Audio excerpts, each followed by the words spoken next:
बिस्मिल्लाहिर्रहमानिर्रहीम। अस्सलाम वालेकुम नाज़रीन, मैं हूं मोहम्मद राशिद, आपके अपने चैनल फैमिली रेसिपी 804 में आज आपके लिए लेकर आया हूं चीकू और बनाना का मिल्क शेक नहायत ही आसान तरीके के साथ। तो वीडियो को आखिर तक देखिएगा, बहुत मज़ा आएगा। बहुत ही अच्छी चीज़ बनने जा रही है। हमने 3 अदद केले और 3 अदद चीकू ले लिए हैं। उसके बाद हमने आधा लीटर दूध गर्म करके ठंडा कर लिया है।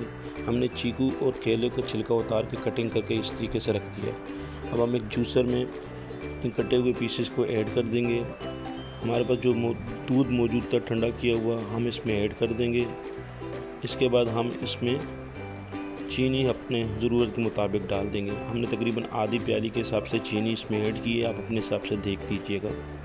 हम वक्फे से जूसर को चलाएँगे। 1 से 2 मिनट के बाद हम इसमें बर्फ़ ऐड कर देंगे। हमने आइस क्यूब इसमें डाल दिए हैं। उसके बाद फिर हम इसको मज़ीद आधा मिनट के लिए चलाएंगे। इसको बर्फ़ मिक्स हो जाए। माशाल्लाह से मेरे अल्लाह पाक के करोड़ों एहसानात जिसने हमें इतनी खूबसूरत नेमतों से नवाजा है। वीडियो अच्छी लगी तो ज़रूर सब्सक्राइब कीजिएगा। आपका बहुत शुक्रिया।